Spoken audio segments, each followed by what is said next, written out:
সন্দেশখালী বনগাঁর ঘটনার পর আজ কলকাতায় এনফোর্সমেন্ট ডিরেক্টরেটের ডিরেক্টর রাহুল নবীন বৈঠক করবেন ইডি আধিকারিকদের নিয়ে। সরাসরি চলে যাব আমাদের প্রতিনিধি প্রকাশ সিনহার কাছে। প্রকাশ, কি জানতে পারছো? এই বৈঠক কখন শুরু হবে, কারা কারা উপস্থিত থাকবেন এবং কি নিয়ে আলোচনা হবে?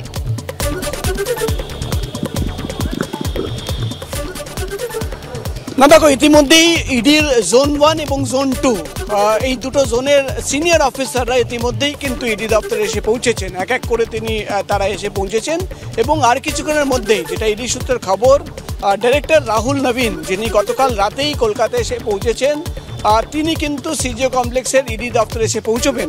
এবং তোমাকে ছবি দেখাবো, তুমি দেখতে পাচ্ছ 7 তলায় যে ইডি অফিস, সেখানে তাকে প্রথমে নিয়ে যাওয়া হবে। তিনি যাবেন এবং ঠিক তার ওপরের যে ফ্লোর রয়েছে, national atlas thematic mapping organisation অর্থাৎ ন্যাটমো, সেই অফিসের একটি মিটিং রুম রয়েছে। সেখানেই কিন্তু আজকে ইডি অফিসারদের বৈঠক হবে। মূলত সন্দেশখালী এবং বনগাঁয় যে ঘটনা ঘটলো, ইডি অফিসারদের উপরে হামলা চালানো হলো, আর 3 জন ইডি অফিসার তারা কিন্তু হাসপাতালে ভর্তি হলেন।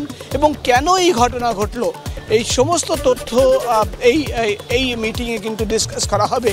এবং যেটা ইডি সূত্রের খবর, যে চিঠির কথা বারবার বলা হচ্ছে, কোর্টে দাঁড়িয়েও কিন্তু ইডি তরফে দাবি করা হয় যে একটি চিঠি জ্যোতিপ্রিয় মল্লিক তিনি কিন্তু হাসপাতালে বসে লিখেছিলেন। সেখানে কিন্তু একাধিক ব্যক্তিদের নাম রয়েছে যে কাদের কাদের কাছ থেকে কত টাকা নিতে হবে। যেখানে যেটা ইডি তরফে দাবি করা হচ্ছে, শঙ্কর আড্ডর নাম রয়েছে, যেখানে কিন্তু শেখ শাহজাহান নাম ছিল, একাধিক নাম রয়েছে। সেই চিঠি নিয়েও কিন্তু ডিসকাশন করবেন ইডি ডাইরেক্টর রাহুল নবীন, এমনই খবর আমরা পাচ্ছি। পাশাপাশি জোন 2 অফিসারদের, যেখানে কিন্তু শিক্ষা নিয়োগ দুর্নীতি এবং পুরসভা নিয়োগ দুর্নীতির মামলা তদন্ত চলছে, সেই অফিসারদেরও কিন্তু বলা হয়েছে যাবতীয় কেস ডায়েরি এবং যা তথ্য প্রমাণ তাদের হাতে রয়েছে সেটা কিন্তু সঙ্গে রাখতে হবে।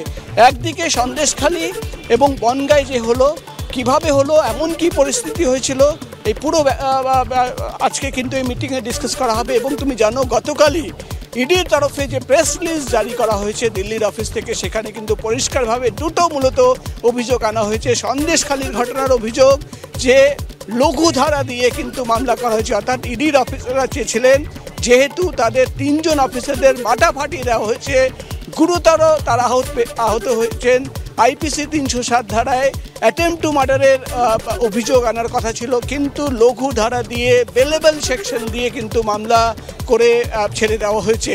অন্যদিকে তাদের বনগাঁ মামলায় অভিযোগ যে সকালবেলায় যেদিন তারা সেখানে গেলেন, সকালবেলায় কিন্তু জানিয়ে দেওয়া হয়েছিল যে তারা পৌঁছেছেন, তল্লাশি চালাচ্ছেন। পুলিশ সুপারকে মোবাইল ফোনে মেসেজ করে বলা হয়েছে, কিন্তু কোনো ধরনের পুলিশের ব্যবস্থা করা হয়নি।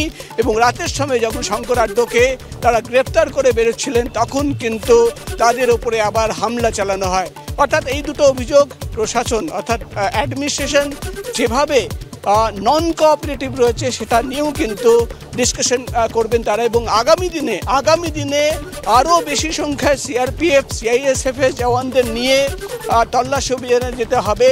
বা এক ধরনের বলা যায়, যেটা ইডি অফিসারদের সঙ্গে কথা বলে আমরা জানতে পারছি, যে এই গোটা ঘটনার পর যেভাবে হামলা চালানো হয়, একটা না দুটো ইনসিডেন্ট সন্দেশখালী এবং বনগাঁর, ইডি অফিসারদের যেহেতু মোরাল কিছুটা হলেও ডাউন হয়েছে, সেই মোরালকে বুস্ট আপ করার জন্য ডাইরেক্টর রাহুল নবীন নিজেই কলকাতায় এসে পৌঁছেছেন। আর কিছুক্ষণের মধ্যেই তিনি এসে ইডি অফিসারদের সঙ্গে কথা বলবেন।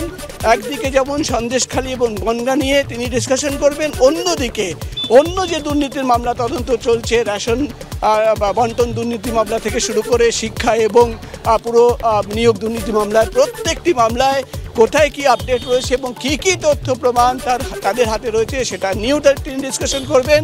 এবং আগামী দিনে এই গোটা এই দুর্নীতি প্রত্যেকটি তদন্ত কিভাবে এগোবে, সেই নিয়েই কিন্তু আজকে এই মিটিংয়ে কিন্তু ইম্পর্টেন্ট ডিসকাশন হবে, এমনই খবর আমরা ইডি সূত্রের মারফত জানতে পারছি। ধন্যবাদ প্রকাশ।